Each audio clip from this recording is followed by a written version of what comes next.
You will never know how much it costs the present generation to preserve your freedom. I hope you will make a good use of it. And the quote actually goes on. If you do not, I shall repent in heaven that I ever took half the pains to preserve it. And that second half should always be included there. Now, who said that? Ladies and gentlemen, welcome. I know I haven't done an almanac, or a podcast, if you will, on my channel for a while, and haven't posted for a while. Things have been busy. But in our true almanac fashion here on my channel, I like to open things up with a quote and challenge you, the audience. I mean, if you have to Google it, that's fine, or even better yet, if you know it offhand. But who said that?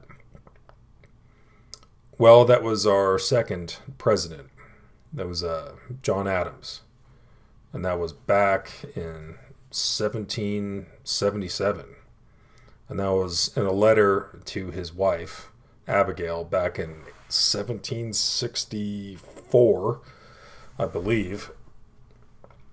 And notice the way that it's worded, especially given when this personal correspondence was written, 1777, where things had already been hot since April 1775. But the way this is worded, it almost seems like he believes he's not going to make it out, or he's not going to see this thing through till it's done. But still, you will never know how much it costs the present generation to preserve your freedom. I hope you will make a good use of it. Historical context aside, and actually the history there is pretty interesting, at least to me. But all of that aside, what does that have to do with this almanac? And to be honest, this almanac or podcast is pretty overdue. But for those who don't know, or maybe someone shared this to you, they felt you might take value in this. I'm Mr. Second Amendment, firearms instructor, Afghan and Iraq veteran, current EMT and gunsmith, moving into the fire service, on the hiring list with a fire department. Pretty excited about that. But that's a very brief gist of who I am and where I'm coming from.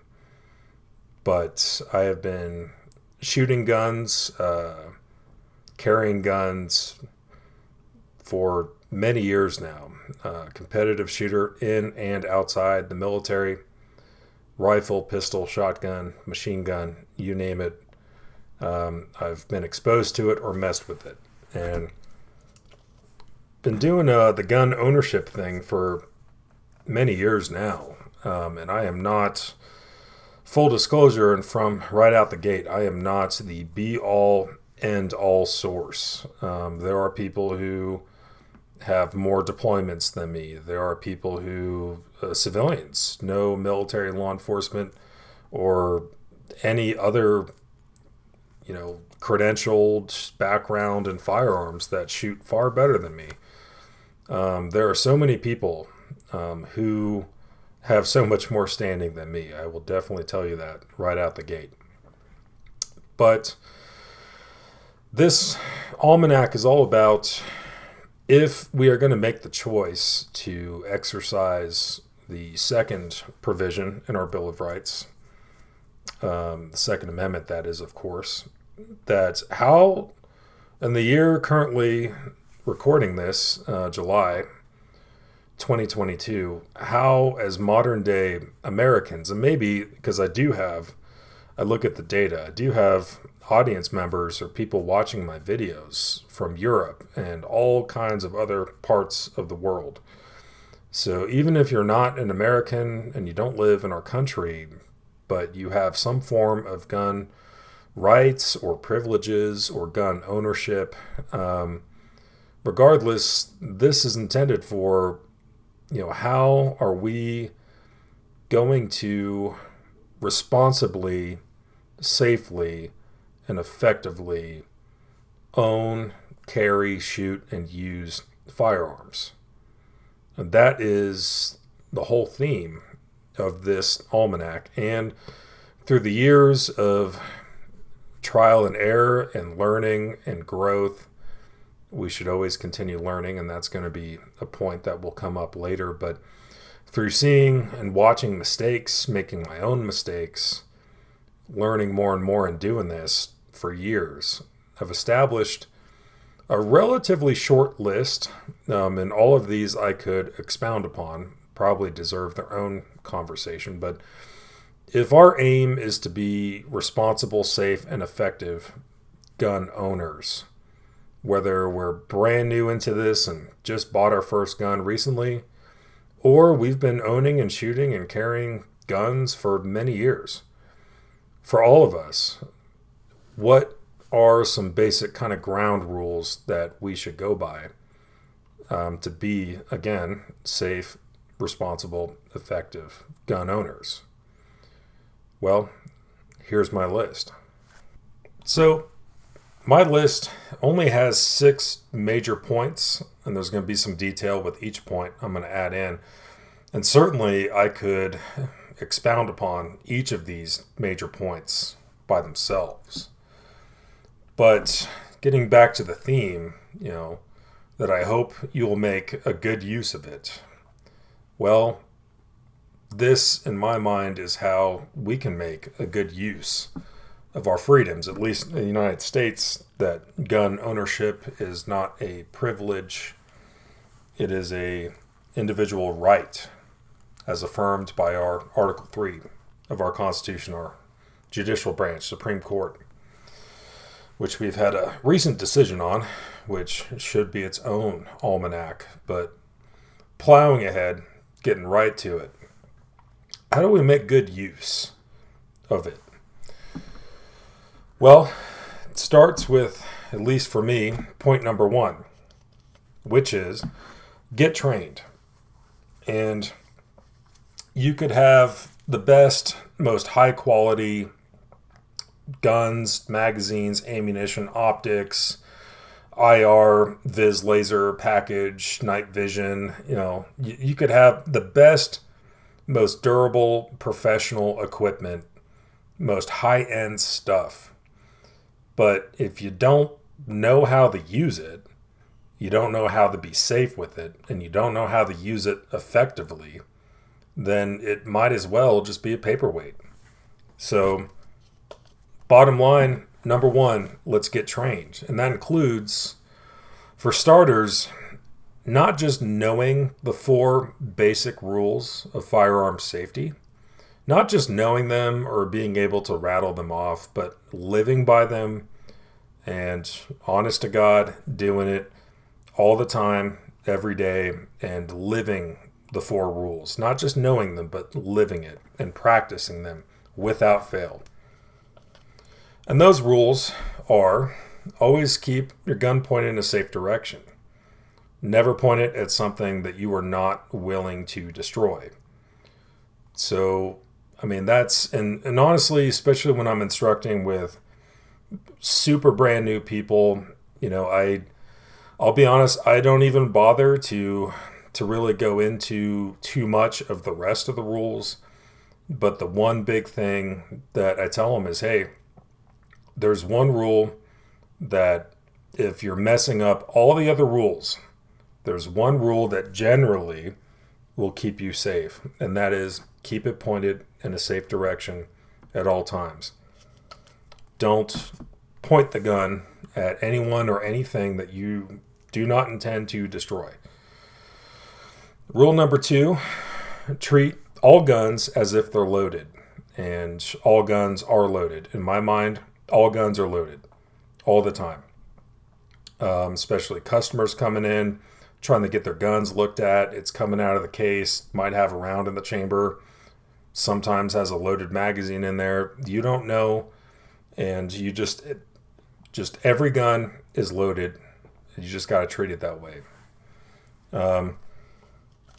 Next rule is, and I do this on the range, I call it to take a gun, make a gun. So you make a gun with your hand, gun fingers, and you acquire the firearm, and your finger is already off the trigger, and there it is. But rule number 3, keep your finger off the trigger until, usually you hear it said, until you are ready to shoot.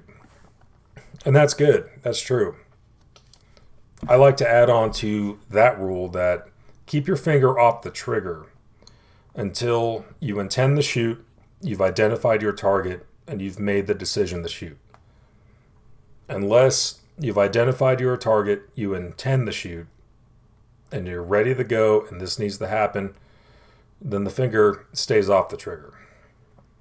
And last rule, also another add-on for me, know your target and what is beyond.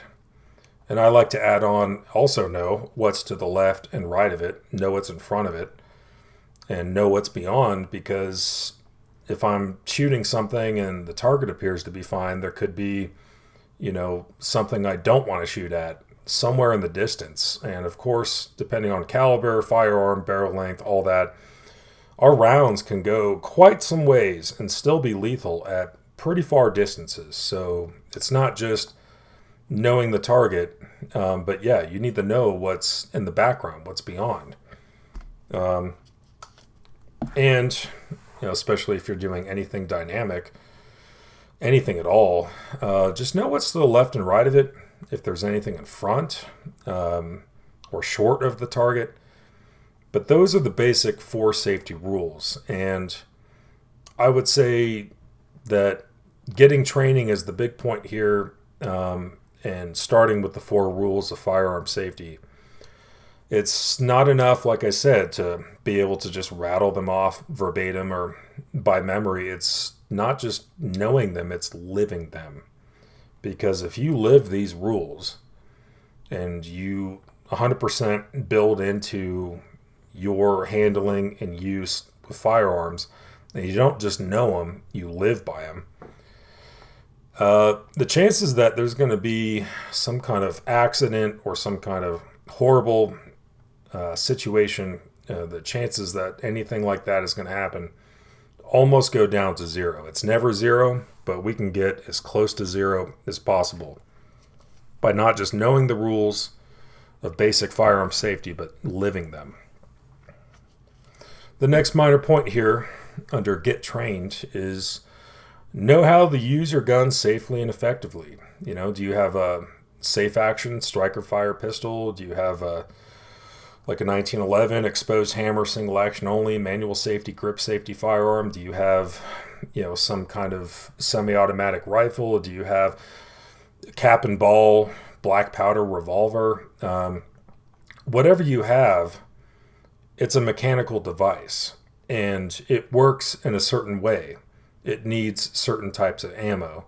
And if a jam or something malfunction happens, you need to know how to clear it. So knowing how, it's not just enough of being a good shot and putting rounds on target and, you call out, the paper target that you want to hit and you hit it. It's not just that. It's knowing how to safely and effectively use the firearm or firearms that you have, and knowing how they work, at least having some kind of understanding of how they work. So when a malfunction or a jam shows up or something happens, you know how the problem solved because you know how the gun works.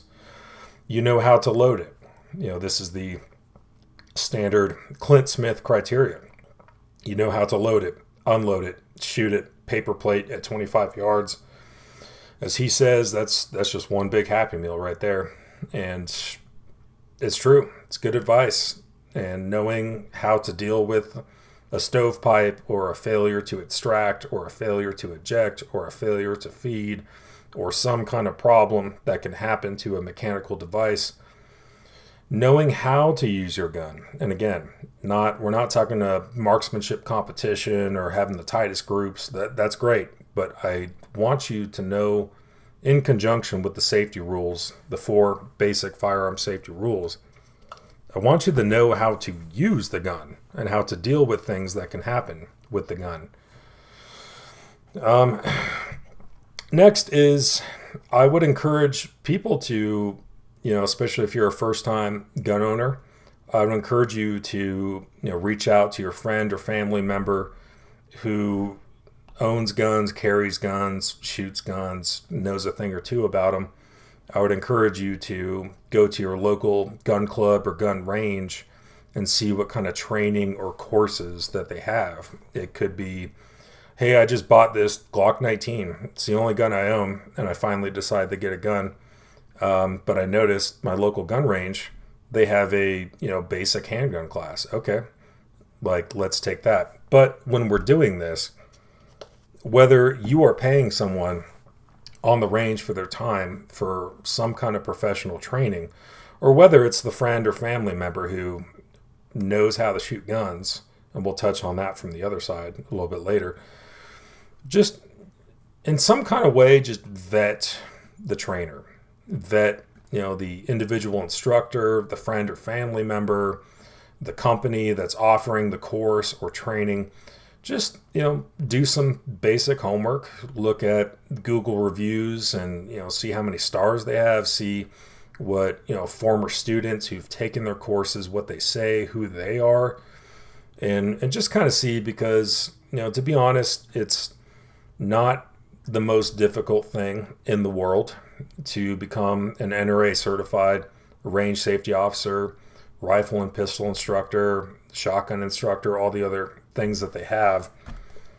So at the end of the day, even if you don't know much of anything, it's just like if you see a restaurant that looks good and you'd like to go there, what's the first thing that we all do? We look it up to see where it's located, and we can get the GPS from there to give us directions how to get there. But the first thing we're doing while we're doing that is we're looking at the reviews. And we're looking at what kind of reputation does this restaurant have? Is the food good? Is it safe? Do people enjoy their experience there? So we should seek training, even if it has to start with a friend or family member, or especially local gun range, introduction to rifle shooting, whatever. Vet the company, the instructor, the trainer, at least do a little bit of basic homework, because there are some people out there in the air quotes instruction industry that are either teaching things that are unsafe, unwise, or they don't have a background suitable to be teaching what they're teaching and what they're offering. So just do some homework, definitely get the training, sign up for a local course, something like that. But definitely vet the trainer or the company doing it. And the next mini point here is, even if you are a current or former law enforcement officer or competitive shooter or hunter, or like me, you're combat veteran, military background, just understand that we are, or at least we should be, students for life. And I've taken different courses and training, been in certain competitions, gotten instruction from people who never served a day in their life in the military, never were in law enforcement, they never professionally were trained or carried a gun. I've learned so much from certain people. I've learned from, different SOF veterans who are instructors now, former law enforcement, SWAT officers, civilians who've never been, officially carrying a gun on duty for any job in their lives. But, vetting the trainer and vetting the company and the training itself and attending that training, I do not, like I said in the beginning here, I do not profess to know everything.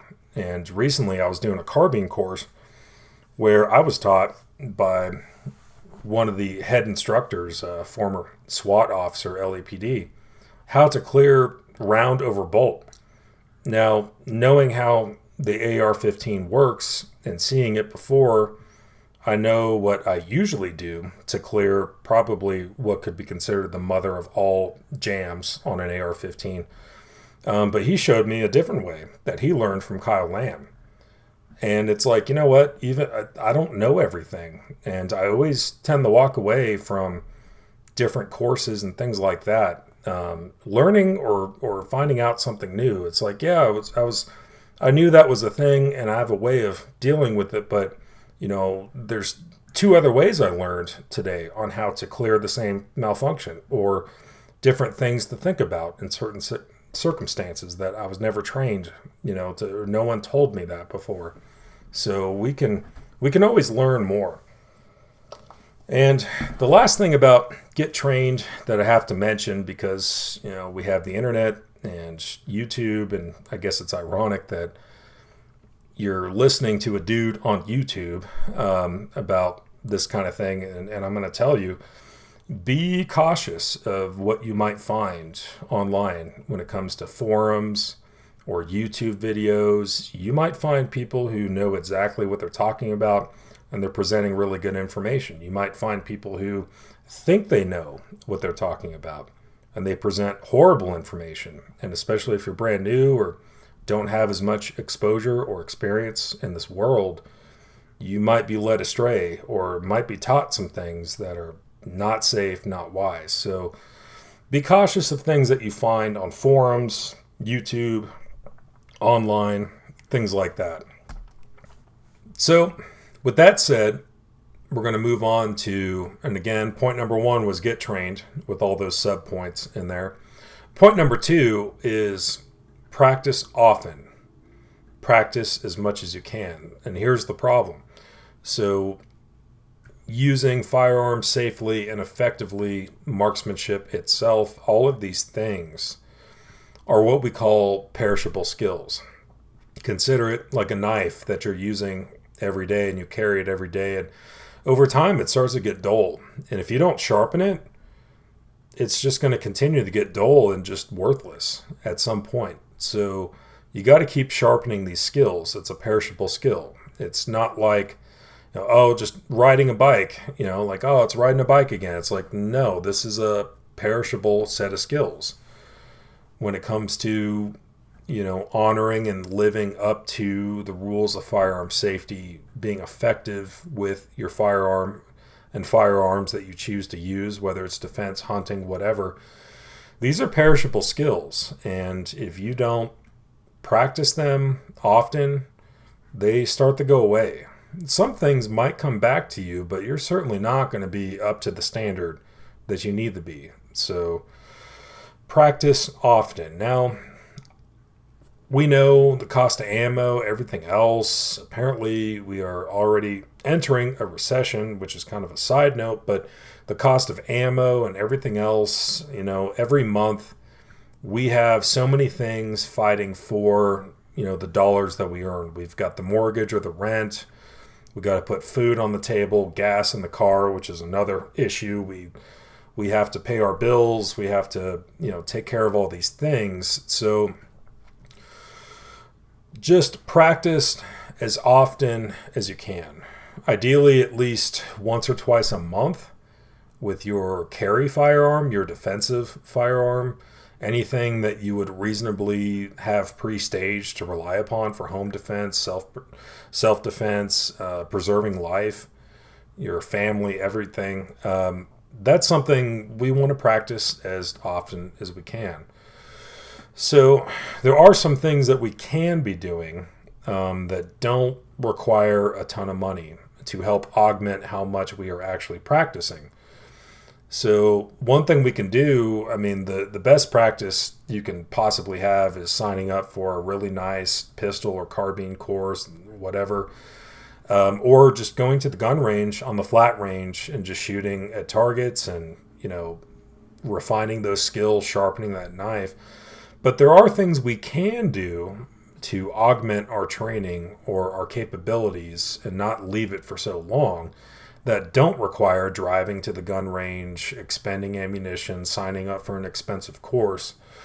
One of those things is a whole number of dry fire practices. There's a lot of things you can do in your home without driving anywhere or expending any ammunition. Of course, making sure that your gun is unloaded, that we don't have live ammunition where we're training and when we're doing it. But you can do holster draws, you can do dry fire training. These days we have all kinds of dry fire training aid tools where, whether it's the Blackbeard that you can reset your AR trigger and do that, whether it's different laser, electronic target, instant feedback kind of technology and products out there.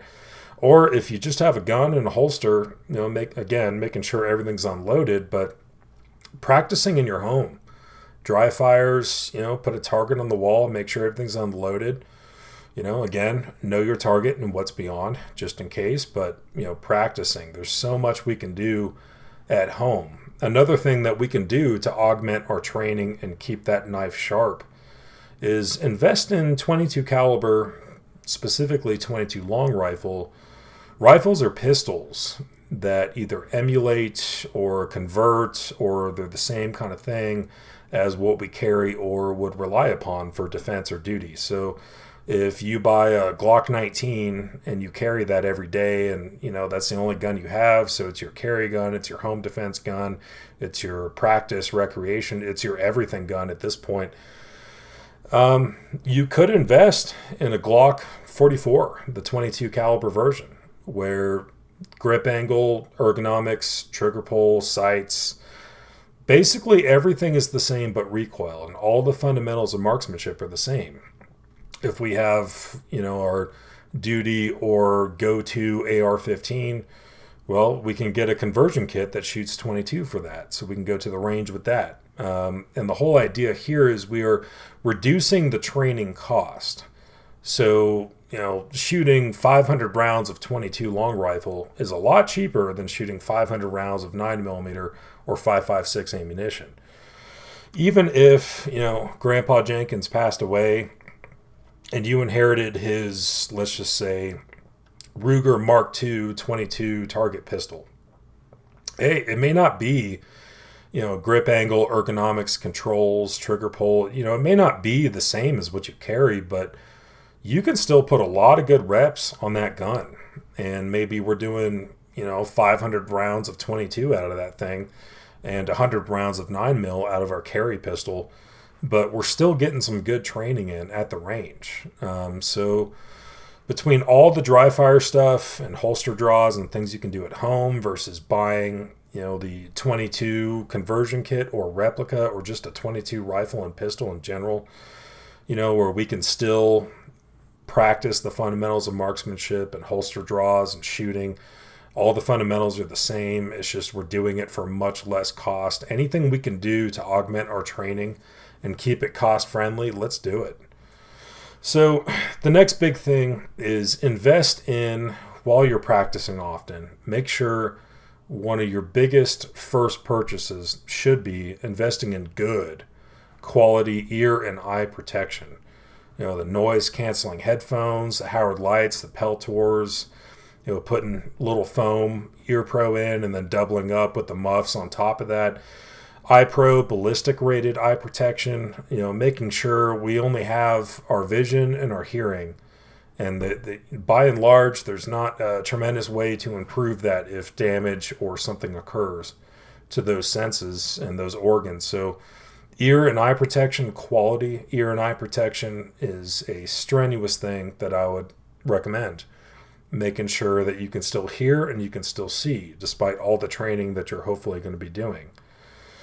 And the next thing with practice often that I would put out there is if you have a local gun club or gun range and you find yourself going enough, another good investment that's going to help, lower that barrier to entry and get you out there training more is, depending on the range and club or whatever you have near you, is invest in a range membership or a gun club membership where, you pay X amount every month and you're allowed unlimited access to the range. And you can stay as long as you want while they're open. You can practice different reps on different things. Go out there. So investing in a good gun club or range membership so you can go shoot for free. The only expense is the ammo and the gas to get there and whatever targets you need to buy. But that is going to help us practice often, and that's going to help us at least set ourselves up in a position where we're going to be shooting often. And I'd rather people be out there shooting, even if it's a 22 pistol, and they can't afford hundreds of rounds of 9mm, whatever they're carrying. But you're out there shooting, you're doing it all the time, and you're doing it safely. You're practicing, the firearm safety rules.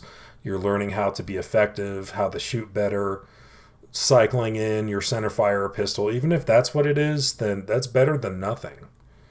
So point number 2, practice often, or at least practice as often as money and time allow. But just understand that shooting in general is a perishable skill. That is, again, it's just like a knife. If we're using it all the time, the knife gets dull. We have to go back and resharpen it. And if we're not resharpening it, then it just becomes worthless. And that's the same thing when it comes to effectively and safely using firearms. So point number 2, practice often. Can't harp on that enough. Next, we move on to point number 3, which is responsible gun storage. And everyone's living situation is different. You could be single by yourself, no kids. You're the only person in the house or apartment. Things may be different for you versus, a family, partners with kids and they've got toddlers running around, or, college situation where you're throwing parties or having, hosting people all the time. You've got, acquaintances or friends just roaming around your house, whatever. So everyone's situation is going to be a little bit different. But one thing that we should all share is to ensure that any guns that we own are secured, that they're locked up, or unintended users, access to your firearms that you do not want, that we have ways of safeguarding that and ensuring that that's not going to happen. So we do have everything from locking them up in, a Pelican case or some kind of case with padlocks. We've got the stack on, thin gauge sheet metal gun lockers, essentially very affordable, and you can bolt them to the studs in the wall in your house. We've got traditional, expensive, heavy gun safes that actually will protect against fire and things like that.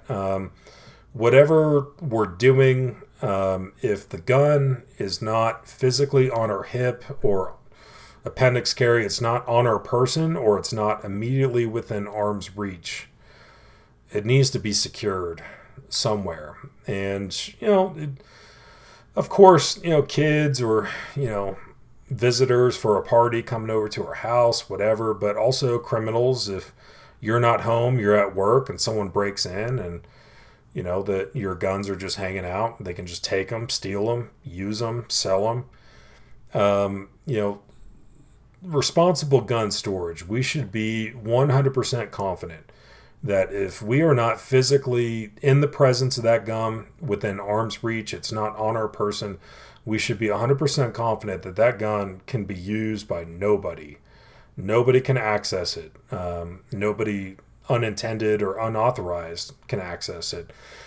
Now, of course, the situation will be different if you, let's say buy a handgun, put a weapon light on it, and it's loaded and it's in a little pistol gun locker.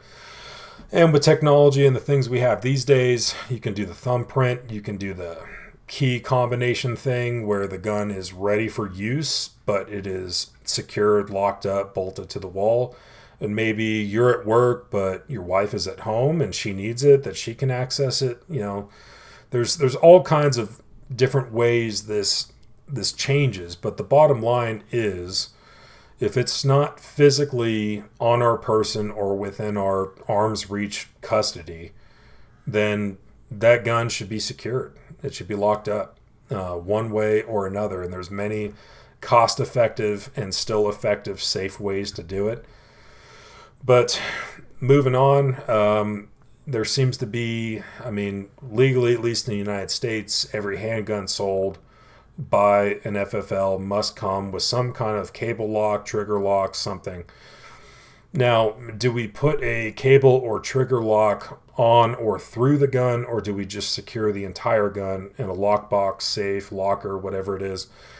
My vote is for locking it up in some kind of container, safe, gun locker, traditional gun safe, because cable locks going through guns, trigger locks, all that stuff, it's very common, at least happens once a month, where someone comes in like, hey, I've got this gun and I lost the keys to the cable lock. Can you cut the cable lock so I can actually use the gun? And usually once I'm done with that, the next question is, hey, where's your pistol safes? Or it's like, let's keep the gun capable, reliable, ready to go. Let's just secure the entire gun. Let's not mess around with cable locks, because guess what? If you have a cable lock running through the mag well of a pistol and the slides lock to the rear, you got the cable lock going through. No, for now the gun can't work. But if someone robs your house and they take the gun, it's not going to work for them right now, but they can just cut the cable lock and they're back in business. Versus if that gun was in a safe or a locker, something bolted to the studs, something secure, chances are they're not going to risk the time and everything else to try to rip the entire safe out or carry it out, and it's just going to stay in your house. I mean, the rest of your stuff's probably going to get jacked, but at least that firearm is going to be there. And if you need it, you don't want to mess around with trying to find some cable lock or trigger lock. You just want to grab the gun and go. So on the debate or the conversation between trigger locks or cable locks, something on or in the gun, versus just, let's just secure the gun in a safe. That's where I fall on that. Just secure the entire gun. Let's not mess around with temporarily, making the gun inactive, because that can always be, changed easily. Next thing, and this is a big thing, and it's something that, of all the people over the years that have come into the different gun ranges or gun shops I've worked at, or people I've known personally who had guns stolen, this is probably, and I haven't even looked up the data on this, but I would bet money this is probably the number one way that guns are stolen, and one of the big ways that criminals and gangbangers and all that, how they get their guns. And it is guns being left in cars. So the cool thing about our car is it's not a gun safe. It's not a gun holster. It is not a safe, reliable place to leave your guns in there. And then especially in recent years, people have been talking about, having a truck gun, like, oh, I'm going to buy this Anderson lower and this cheap barrel and, this basic handrail and, just buy this $200 red dot, put it on top, and it's just going to live in my truck under the bench seat, whatever. And, if it gets stolen, it's whatever, there's not too much money invested in it. I have multiple issues with that, but getting back to the point of responsible gun storage, we do not, should not, cannot, will not leave firearms in our car overnight. Because, of course, cars get broken into. And what do you think is going to happen? They're going to take any change in the change drawer. They're going to take, maybe this cool knife you have in the console, anything valuable. They're going to take it. They're going to take your radio. They're going to jack whatever's in there. And then, oh boy, I just found this Glock 19 just hanging out inside the console. They're going to take that too. And guess what's going to happen with that gun?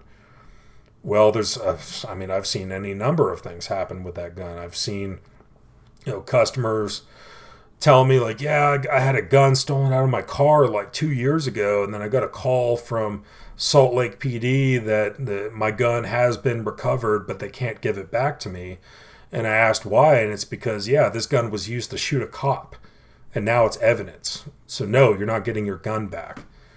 That gun, once it's stolen out of your car, that gun could be used to shoot cops. It could be used to rob a convenience store and shoot the cashier. I mean, God knows what that gun could be used for. And the number one way we can prevent your firearms from being used to kill people, innocent people, is to not leave them in our cars. Don't leave them in your cars overnight. Again, your car, it's pretty cool, gets you around, takes you to work, helps you drive around and knock out the errands you need to do, visit family, whatever. Your gun is not a gun. Your car is not a gun safe. Your car is not a holster. Your car is not a lockbox. It's got all these windows that can be smashed and robbed. So leaving guns in cars, don't do it. Now, if we want to have a truck gun where we have an AR or a long gun, we have something, pistol that's always in the truck and we can rely on that. Okay, well, every morning when you get in your truck or car, bring the gun out and put it in there and go. And every day when you come back home, the gun goes back in the house in the gun safe with you. But it doesn't just hang out on the street or the driveway overnight in your car. That's a major factor out, again, not seeing the data, but betting money. That's a major factor in how criminals get their guns. So we're not doing that. But moving on to the last big point here, the moral, ethical, legal consequences of improperly storing our guns, and they get misused or used by criminals or killers. At the end of the day, I know, at least in the United States, I'm sure there are a number of states that have laws about, hey, if you improperly secured your gun and it gets stolen because you were dumb, and then that gun ends up at a crime scene where it was used to kill someone, you have legal culpability for this. We have states like that in our country, I'm sure. But morally, ethically, do you want your firearm involved in that? No. So let's do everything we can to make sure that our guns are secure. If we don't want someone taking it or using it, then it's locked up. And we're 100% confident when we're not at home that we've done the best measure that we can to ensure that unauthorized users are not going to be able to access our gun. And it's everything from accidental deaths, kids getting shot, criminals taking the guns and using them. We even had a case recently, I forgot which state it was, where there was a boy and a girl, I think they were 12 and 8 years old, something like that, out of the foster care system. They escaped, broke into some dude's house, and his guns were just hanging out. And they found an AK, shotgun, some pistols. I don't know how they knew how to use them. I'm sure they were probably loaded from the get-go. But even this dude living by himself with no kids, no family, so everything should be fine. But his guns were unsecured, just hanging out in his house.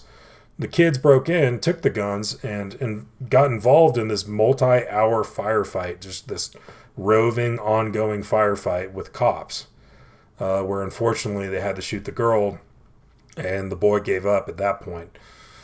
I'm sure some of you guys have seen that story. Now, granted, that's kind of a 1 in a million circumstance, but, whether it's theft or whether it's not wanting to feed guns on the streets to gangbangers and criminals, your guns, whether it's not wanting people to break in your house and find guns you have unsecured and get in a huge shootout with the cops.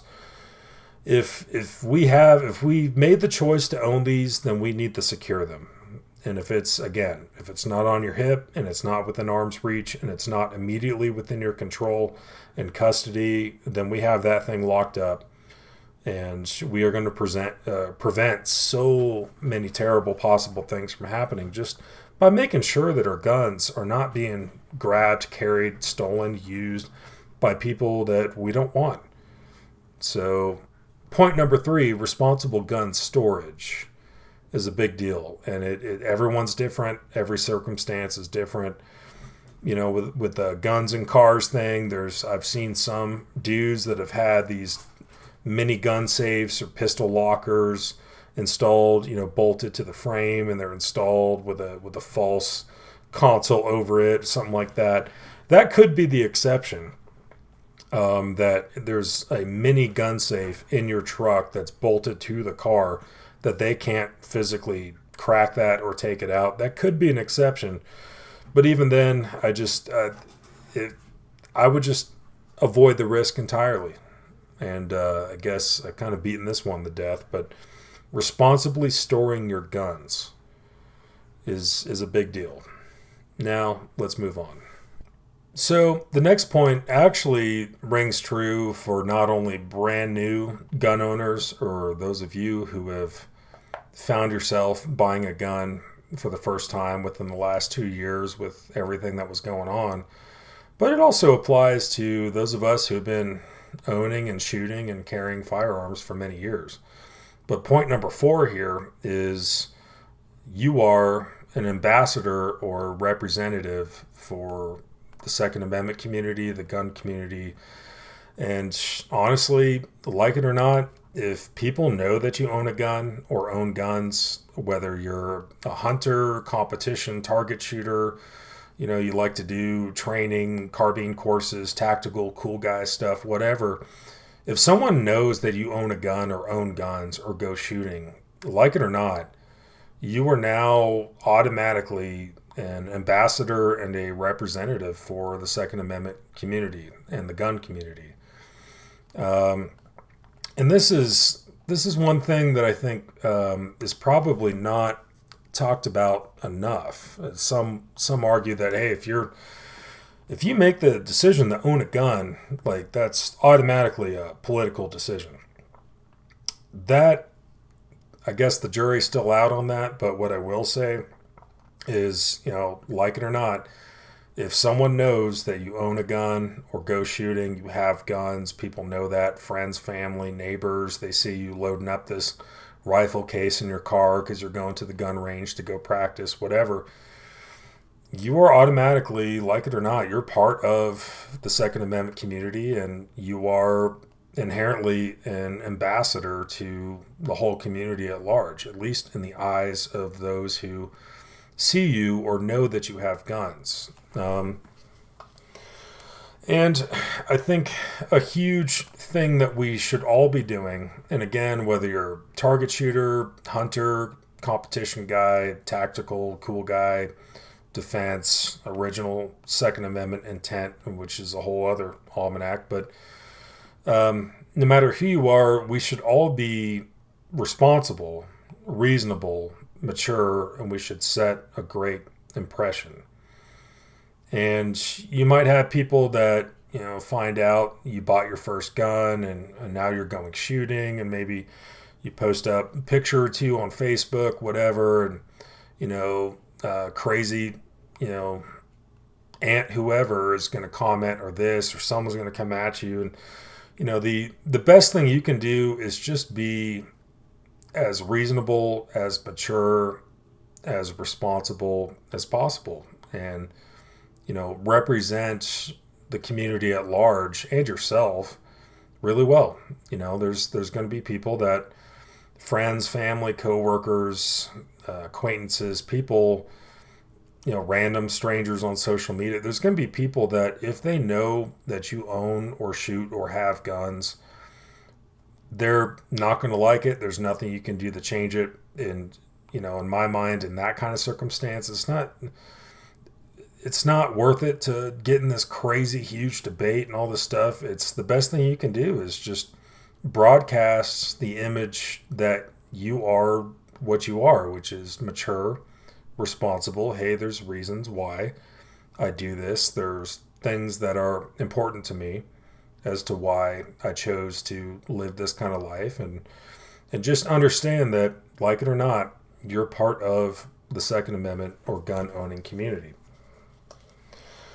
And the next thing too, and this goes to people who have owned guns for decades, and people have been doing this for a long time, is, we're all in this together. I am not a cowboy action shooter, just as an example. But if ever there was a day that came where legislation was being proposed, hey, these lever action rifles that can hold 13 to 15 rounds of 38 special whatever in there. That's too high capacity. We got to ban these guns, or we have to, if those guys were coming under attack, legally speaking, like I'm not a cowboy action shooter. That's not my game. That's not my thing. But just as an example, if those guys were coming under attack, I'd be like, no, because they're part of us. And you're not just messing with the cowboy action guys. You're messing with all of us now. The same thing happened with bump stocks, where, I personally, and I did this with, and this is going to come up again, but I believe it was my second Almanack where I talked about, honesty and the AR-15, where we need to stop, beating around the bush or trying to intentionally deceive or deceive through omission. No, it's not simply a 22 caliber rifle. This is something else, and it's not, it does appear to be scary or look like a machine gun, whatever, but yeah, it actually is a very effective personal defense weapon. And let's just be honest about it.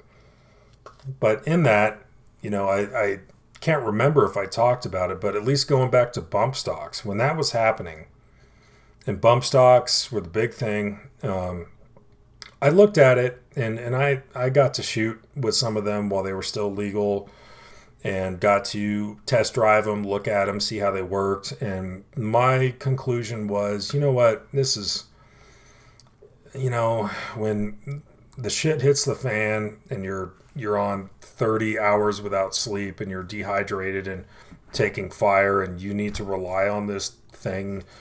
No, I don't like it. It's a range toy. It's, hey, look at this, and just shooting a bunch of rounds off and, having your buddies out there shooting. But, to me, I looked at the bump stock as not something I would use for defense or duty or for serious purposes. To me, it was and still is just a range toy. And when they were talking about trying to ban it, I was like, hey, wait a minute. No. And I saw other people, military, law enforcement experience, other people with neither of those worlds of experience, but coming out and having the same conclusions as I did about the product. Like, yeah, honestly, dudes, this is a range toy. This is not something I would rely upon in a serious scenario. But I saw some of those people that came to the same conclusions I did about the product or the piece of equipment. But they're like, well, it's a range toy. I didn't buy one. I have no interest in one. Whatever, just ban it. I don't even care. It doesn't matter. It's just a throwaway. It's fine. And during all of that bump stock drama, my whole stance the whole time was, you know what? It's not something I would buy. It's not something that I think is something I'd ever want. It's not something I would rely upon in a serious situation. But by the letter of the law, it is not a machine gun. And the ATF Technology Division, the branch, they themselves even came out and said, we've looked at it, we've tested it, we've examined it based on the letter of the law, 1934 NFA, and based on what this itself is not a machine gun.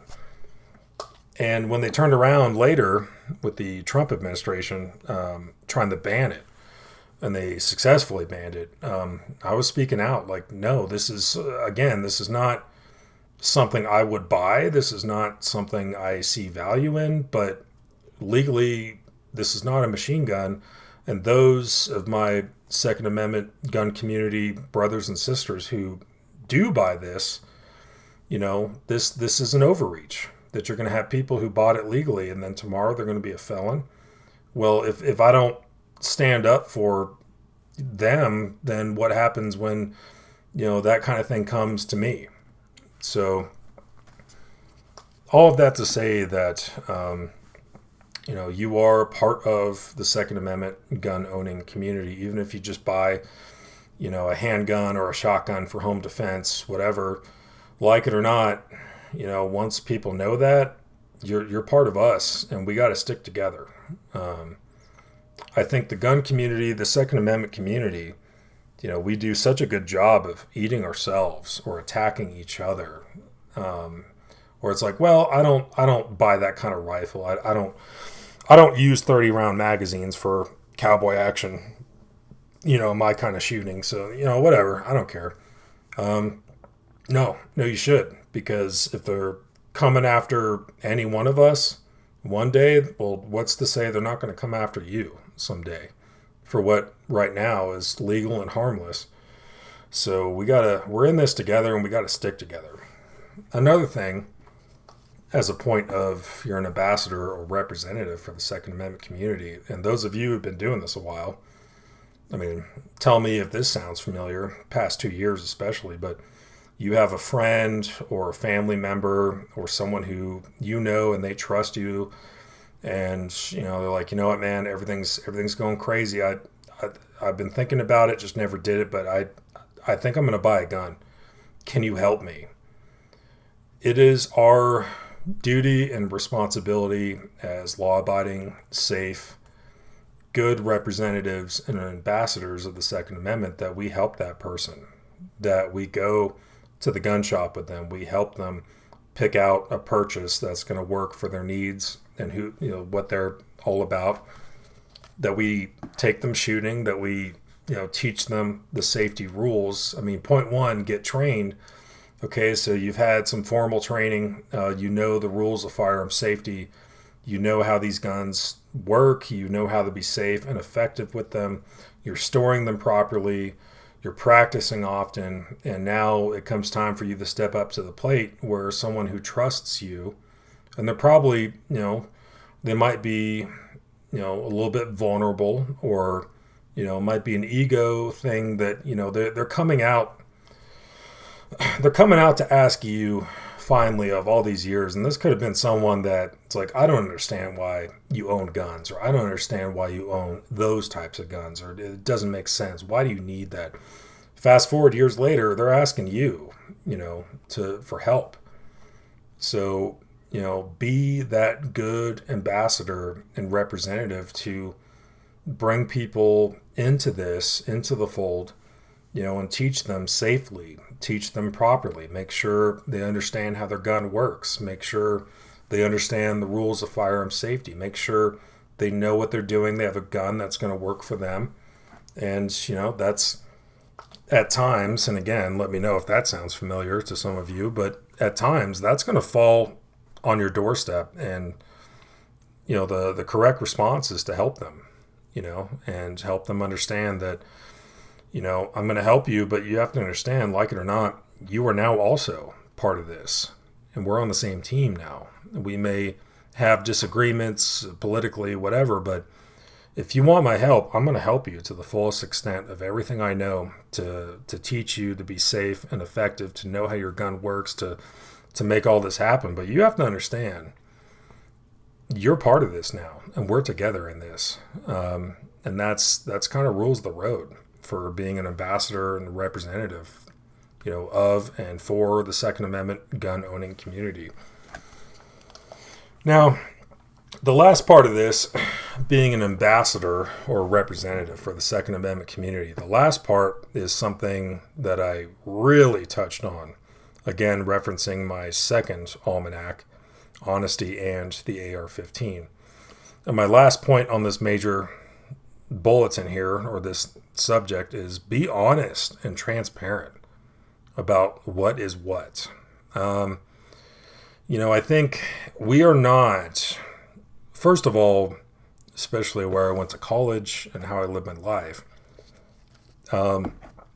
honesty to me is truly and honestly the best policy. Honesty is the best policy.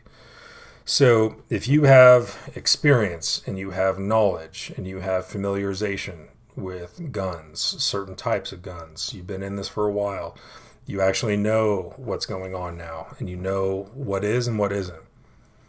And, someone is like, hey, I think the AR-15 should be banned. It's a weapon of war. No one should own that. The what we should not do and what's not going to help us at all is to respond to that kind of person or that argument by saying, "Oh well, it's not a big deal. The AR-15 is just and it's standard 5.56 chambering. It's just a 22 rifle. It's just like Grandpa Jenkins with his Ruger 10/22. It's just a 22 rifle, and I know it looks scary, but or worst yet, and I won't mention that gentleman's name, but you'd be a fool to take the AR-15 in the combat." Oh, really? Well, I took an M4 and an M4A1 to Afghanistan and Iraq. I was well served by it. I didn't feel like I was a fool for having it, and I was glad I did. The AR-15 design, some of them are select fire and were adopted by our military, the Canadian military, British military, other allied partners, and some of these AR-15s are select fire and they have military designations such as the M4 or the M16 or the Mark 12 or the Mark 18. And some of these are the same design, about 95% parts commonality, but they're semi-automatic only, and you find them at your local gun shop that we can legally purchase and own. Smith & Wesson M&P 15, Air Precision X15, Bushmaster, Colt, you name it. So select fire or not, and you can, I'll cut it there because you can go to my second Almanack if you want, the full breakdown of that specific issue. But the bottom line is what I'm trying to say is be honest. If Grandpa Jenkins has a bolt action 22 rifle and, that's going to be a goldfish swimming in the ocean, the AR-15 is a great white shark. Okay. That weapon system, there's a reason that our military still uses it. There's a reason it's the most common rifle in the United States. There's a reason so many weapons designs that came after it have copied the ergonomics, some of the design features, operating principles, the controls, the ergos. There's a reason why if you see a local law enforcement officer of your county, parish, town, city, whatever, and they have a rifle in their patrol car, there's a reason it's probably 95% of the time it's going to be an AR-15 of some derivative. Okay, so let's just cut the shit, because if you want to play this smoke and mirrors game, you're being disingenuous, or you're not lying, but you're deceiving through omission, or you're trying to downplay certain things. You know what? Let's just tell it what it is. Yeah, the AR-15, it was designed to be a weapon of war, and in that purpose, it is really good. It's also really good as a personal defense weapon. AR-15s, there might still, even to this day, we had Armor-Lite AR-15 roll-marked lower receivers going with our advisors to Vietnam, fighting in war. To this day, we might still have AR-15 marked lowers in Air Force or some U.S. military inventory. It's probably still out there. Let's not lie about what's, it's the truth is the truth. And if we try the smoke and mirrors, or quite frankly baffle them with bullshit and try to tell them, oh, it's only a 22 rifle or whatever the issue is, they're going to investigate it. They're going to research it. They're going to ask other people, and they're going to find out, oh, wow, that guy who seemed reasonable and he was trying to tell me it was all cool, he was lying to me. I know that now. And it just cuts the legs off of everything we're trying to do. Plus, I like to double down and yeah, it was designed to be a weapon of war. That was Eugene Stoner and his team. That's what they were after. They were after military contracts, and they got a number of them, including our government and U.S. military. So,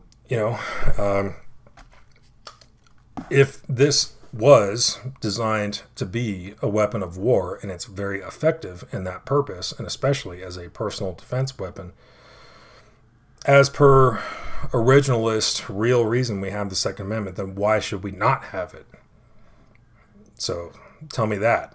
So again, I think just trying to do smoke and mirrors and trying to play things off, or not being truly honest about what you know, to people who ask, or you're trying to defend why anyone would need an AR-15, and you go down the road, oh, well, it's just a 22 rifle. Like, nah, bullshit. You know that is not true. They don't know that, but they will. And when they find out, then what's the next interaction going to be like with a Second Amendment supporter or someone else in our community? They're not going to trust any of us anymore. And honesty is the best policy. So finishing up, point number 4, that like it or not, you are an ambassador and a representative of the Second Amendment and the gun owning community. Be honest. Honesty goes a long way. Next, we move on to point number 5, which is, and this point, by the way, I deal with this on an almost daily basis, or at least the repercussions of this. But point number 5, one of my favorites, is buy quality equipment. And I'll say that louder for people in the back. Buy quality equipment. So it goes back to the old principle of buy once, cry once, which is to say, you see the sticker price on it, you know it's quality, you know it's good, you know it's served overseas, or law enforcement, SWAT teams trust it, competitive shooters, everyone in the know trusts that piece of equipment, and you know it's a quality piece of equipment, whether it's a holster, a gun, a weapon light, an optic, and you see the sticker price, you're like, oh my God, this is so expensive. But you know what? If I just buy it, then you know what? I'm going to cry once, but I know that once I have it and I put it on my gun and I use it, or whatever the case, that it's going to serve me well for many years and many thousands of rounds. So it is better to buy once and cry once than it is to, maybe, let's just say it's a red dot. It's like, man, I've got an AR-15. I want to put a quality red dot on it. I'm going to do some training and carbine courses and malfunction drills on the range. I'm going to be mashing this thing into the gravel and one-hand drills, trying to clear horrible malfunctions and double feeds.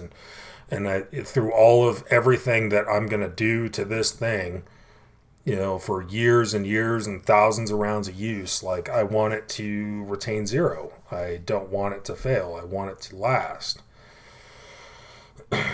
That's the direction you can go, looking at Aimpoint or EOTech or something quality. Maybe it's prismatic, like a ACOG, a little bit old school, but really well made, very rugged. And it's not going to be cheap.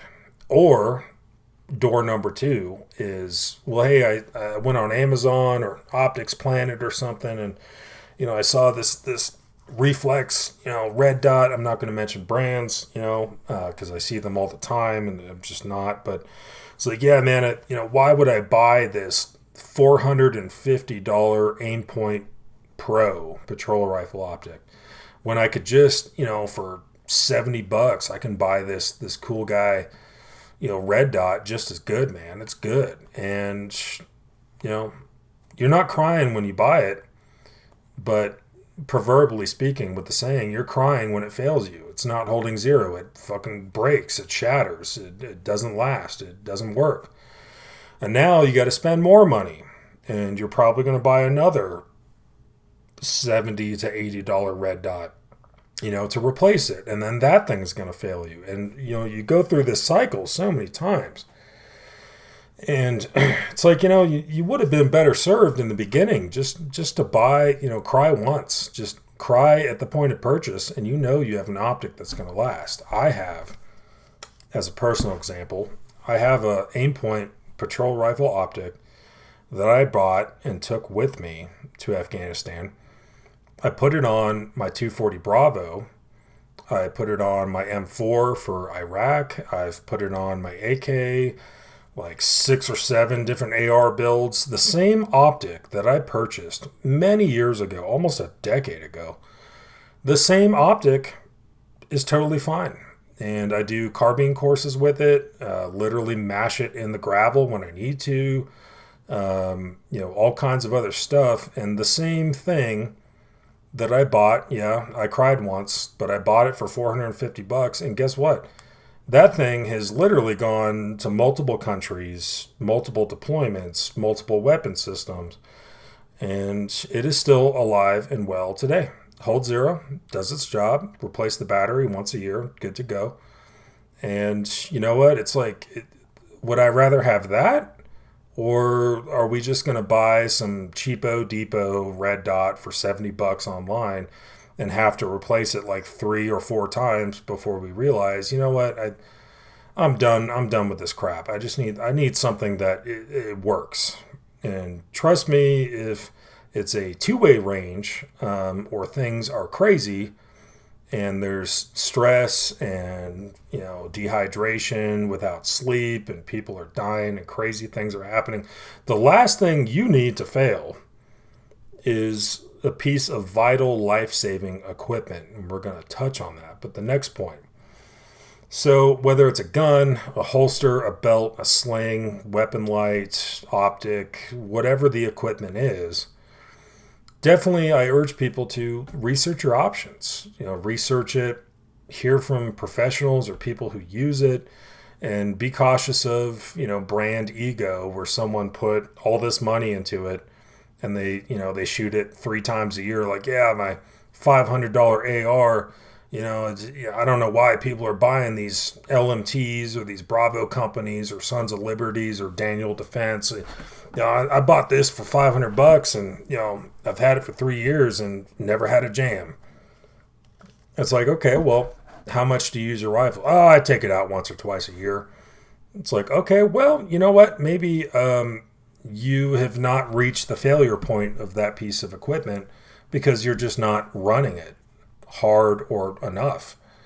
So, be cautious of people putting ego into their purchases. I know I just talked about my own Aimpoint story, but you don't have to trust me.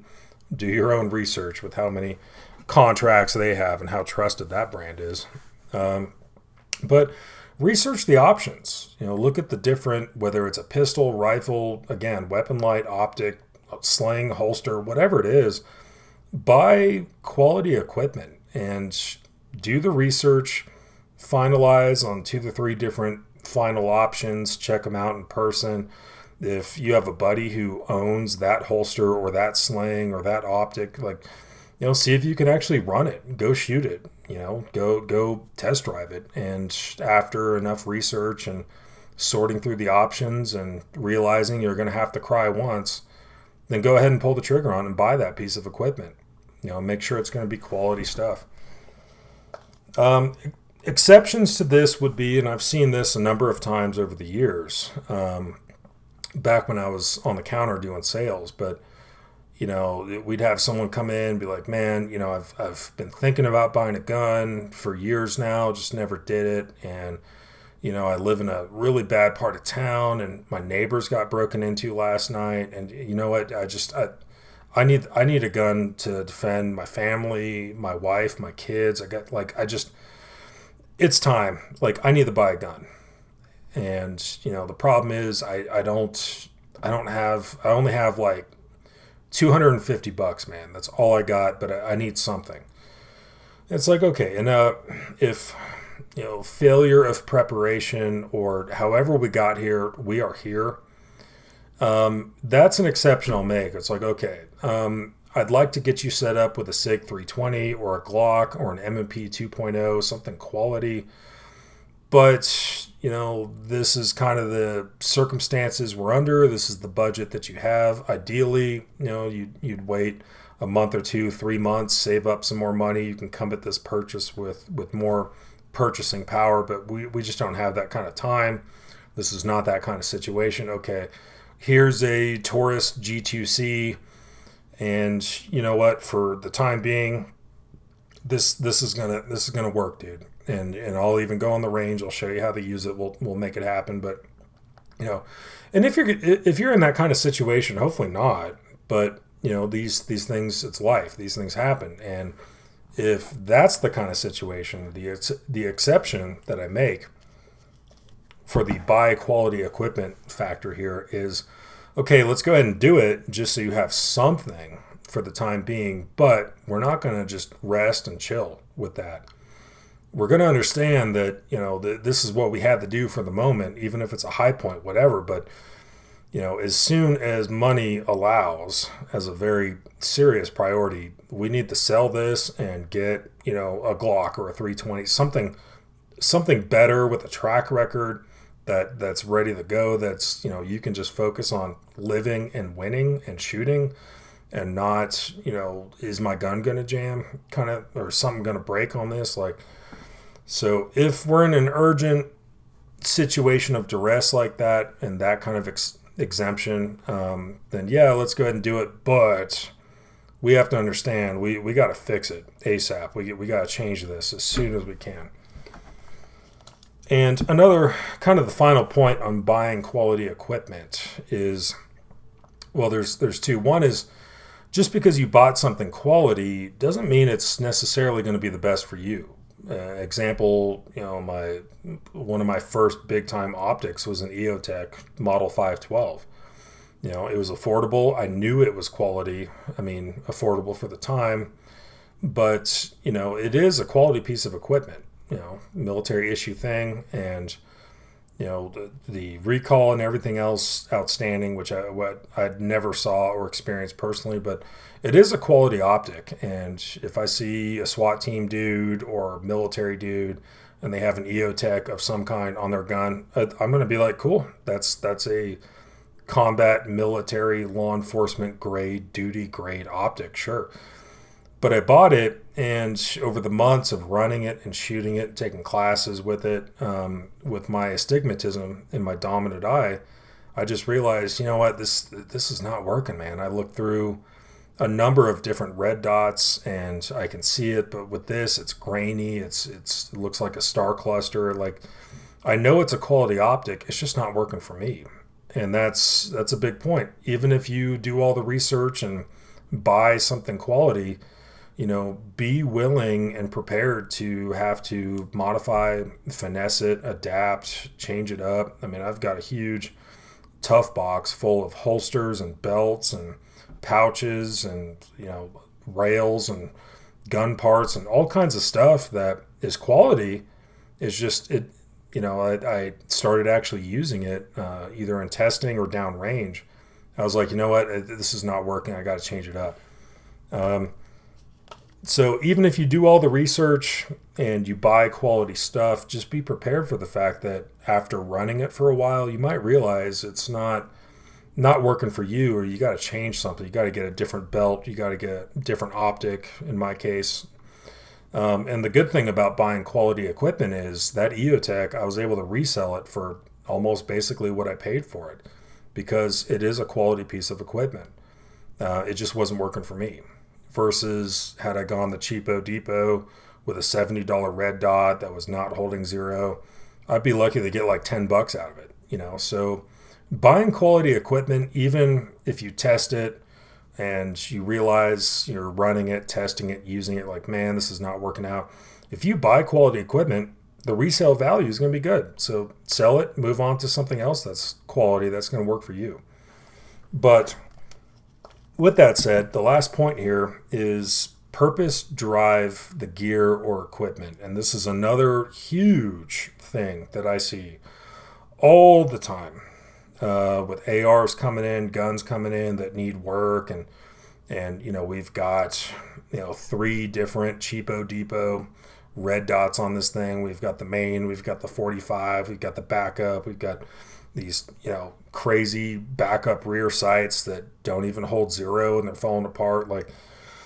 So, and we'll see a 300 blackout AR pistol that has, like a bipod and a Night Force scope on it. Literally, I have that in the shop right now. It's like, okay, let's just purpose drive the equipment. And I like to do it by starting with why. Why am I buying this pistol? Why am I buying this AR? Why? And it's like, okay, this is what I expect or need or want the gun to do. This is exactly what I'm looking for it to accomplish and get done. These are the roles or purposes or things that I need it to do. Once you have the why, then you look for the quality equipment, and then you start building a gun or acquiring the equipment. And again, if it doesn't work out for you and it's not as good as you thought it was going to be, whatever, okay, sell that holster, sell that optic, whatever, and keep moving. Buy something else that's quality. So we have to purpose drive the gear, and that itself could be its own, almanac or video. But, does this make sense? Are we buying the right equipment for the weapon system and what we expect out of it and what we're trying to accomplish here? Or maybe we have a pretty open-ended why, and then we realize, oh, you know what? Okay, so I actually need like 2 different guns to accomplish this. So, okay, so I'm going to break down on the whiteboard the responsibilities or the duties that each gun needs to have. I'm going to separate that in 2. And now I'm going to build an AR for these responsibilities of my Y, and then I'm going to build a different upper, or get a pistol or a carbine, something that's going to do these other responsibilities, whatever. But we have to purpose drive the gear. But by and large, the most important thing, going back to main point number 5, buy quality equipment. I cannot overstate that enough. And now, at least for the purposes of this almanac and this mission set, the last step here is to maintain your equipment. So, you don't buy a car and drive it off the lot or drive it away from, the seller you bought it from and, just, okay, cool, it's great. Like, no. You're going to need to do oil changes. You're going to need to replace the brake pads and the wipers, and there's things that are going to come up and you got to take care of it. And you're driving to work and the check engine light comes on, or you start hearing a weird noise, like, okay, we got to maintain this piece of equipment. We have to. So step 1 of maintain your equipment is clean it. Okay, so if I have that Glock 19 and I'm shooting quality factory brass case ammo out of it using factory Glock magazines, chances are I can go quite a long time with that gun before it's time to clean it and maintain it versus, if I have a cap and ball black powder revolver. I'm not going to be able to get a lot of shooting done before it's time to clean it. So understanding the weapon system that you have, whether it's a rifle, pistol, shotgun, whatever, how it works, again, that's part of, getting trained and practicing often, that you know how the gun works, and you know what it is, what's normal, what's not. But let's clean it. At some point we have copper, lead, carbon. If you're taking any kind of course or using it operationally, you've got sand or mud or dust. So at some point, we're going to have to clean it. Now, the good news here is cleaning kits or the supplies you need to clean a firearm, or even any number of firearms, relatively inexpensive. Some gun solvent, some gun oil, toothbrushes or AR brushes, bore snakes, cleaning rods, patches, microfiber, lint-free rags, paper towels, Q-tips, whatever. This stuff is generally pretty inexpensive. And, if it's an AR-15 or a Glock, it's just 10 to 15 minutes, maybe 20 minutes of your time, and you've got it cleaned and you can trust it. It's ready to go. So clean it. And the cleaning supplies are not that expensive, and as long as you don't spill it, a bottle of solvent or oil is going to last you for a very long time. Trust me on that. Next thing, maintaining our equipment, is make sure that you're using great quality magazines if it's a magazine-fed firearm. There's, again, not mentioning brand names, but there's a number of aftermarket magazine manufacturers who are known for making magazines for certain guns, but they're just not reliable. Now, as a gunsmith, I'll tell you that if it's semi-auto, full auto, whatever it is, if it takes a magazine, the quality of and the design of the magazine is such an incredibly important part of reliability in your firearm. So it's like, okay, again, going back to the Glock 19 example, hey man, I just bought this Gen 5 Glock 19. It comes with 3 magazines, cool. But I see, X brand has these aftermarket, you know, 9 millimeter double stack single feed Glock magazines, and they're $10 cheaper than the Glock brand magazines for this gun. It's like, dude, just buy the Glock magazines. Like that, the magazine in any magazine fed firearm is such a critical part of importance that goes into reliability. This is what stores and helps feed the ammunition that the gun's going to shoot reliably, last shot hold open if the gun has it. Like, so much is riding on the fact that your magazine needs to be quality and it needs to be in good working order and serviceable, that I would not mess around with, oh, this one's $10 cheaper, and again, buy quality equipment, but feed the gun with the intended magazines for the gun. Is that point. Next thing is, let's utilize and feed it great quality ammunition. And you might, if we're going to the gun show and there's ammo that's like, oh man, it's too good to be true. Like, this ammo's so cheap, and 500 rounds of 9mm going for this, and it's reloaded, but it looks good. It's like, no, because I wasn't there when this ammo was being made. I don't know who made it. It's not coming out of a factory. For all I know, it's coming out of Grandpa Jenkins' basement or garage, and like, he's multitasking and listening to music, and like, who knows who made this ammo. So the only thing I can recommend, especially as a gunsmith, the only thing I ever recommend for liability reasons is, and also, you want the gun to be reliable. You want it to go bang when you want it to go bang. You want it to work and function. If it's a gun that has any kind of gas system, it's gas operated, or like a Benelli shotgun, inertia operated, or direct blowback, whatever it is, the ammunition needs to be quality. And I'm not just talking for accuracy purposes, tighter groups, point of aim, point of impact. I'm talking, you might need that ammunition to be quality just to run the gun, if it's a gas, inertia, direct blowback, whatever it is. So the only recommendation I have is to shoot, first of all, the right caliber and type of ammunition out of your gun, because I've seen that a lot over the years, but also shoot quality, reputable, factory manufactured brass cased ammunition out of your gun, and chances are you're going to have the best success ever. And steel cased, the only time that steel cased is on the fly list for me is if it's a Soviet derivative, a Mosin, AK, SKS. Those guns were designed, and the cartridge design itself, it facilitates, cases being made out of steel. Okay, cool. But if you have AR-15, Glock, whatever, factory quality, reputable, brass cased, factory manufactured ammunition is the only way that I recommend people to go.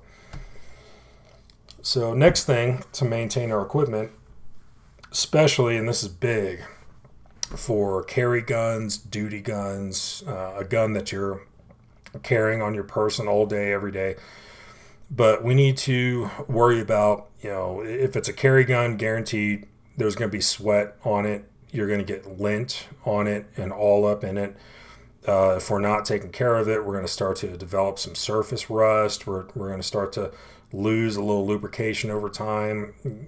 Pocket lint, all that stuff is going to start to build up. So especially a duty gun or concealed carry, it's on our person, even a home defense gun that, just sits on the nightstand, or whatever it is, it's going to collect dust. So make sure, that we're looking at it, making sure that we're occasionally, doing a field strip, taking it down, re-lubricating it, getting rid of the lint, use, air gun or air hose, brushes, rags, whatever. Just get rid of the lint, get rid of the sweat, chase off the rust, and just make sure it's lubricated, ready to go.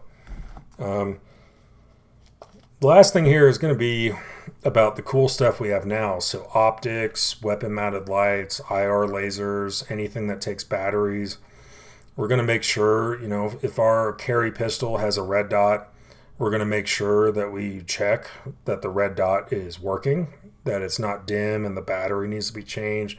We're going to check and make sure we don't have lint or dust, sweat, whatever, on the lenses, whatever. If it's, something like my old 512 EOTech I was talking about, takes AA batteries. And you got to be careful about that because, if you don't open that battery compartment, you might start to develop corrosion, or the batteries are leaking or something. The contacts are getting oxidization on them, whatever. So if we have anything electrically powered, optics, batteries, weapon mounted lights, that we're checking these things, that they work. We're replacing, our CR123 batteries and our 2032s and, our 1/3, whatever batteries that our cool guy stuff uses, that the piece of equipment is working, that it is continuing to survive under recoil. If it needs to hold 0, we're making sure that it still holds 0. We're making sure that the red dot, holographic, whatever, that it's still there. And just maintaining our equipment. So that is the last major point for gun owners, and just doing this right, being responsible, safe gun owners, rules for gun owners, making sure that, we are doing this right. And going back to, John Adams' quote from the beginning, I hope you will make good use of it. And I chose this quote because there's uncertainty he's going to survive, writing to his wife, that, there's a mention of the sacrifices made for this kind of freedom. And, I'm going to pass the torch to you if we're successful. And thankfully they were. But, just understand everything that went into this that allows you to live the life that you live and have the rights that you have. So make good use of it. And in a way, at least for our second provision on the Bill of Rights, the Second Amendment, these would be the rules for gun owners, both new and old, who've just bought their first gun recently, to have been shooting and owning and carrying guns for a long time. These are rules that I insist that we live by, to make good use of it and be responsible, safe, effective gun owners. So thank you guys for listening to this. I look forward to your comments down below, any comments you have. And I understand there could be some things that I've missed, or some things that I didn't talk about or didn't really harp on enough, or there could be things you might think are unnecessary or over the top. But I look forward to your guys' comments.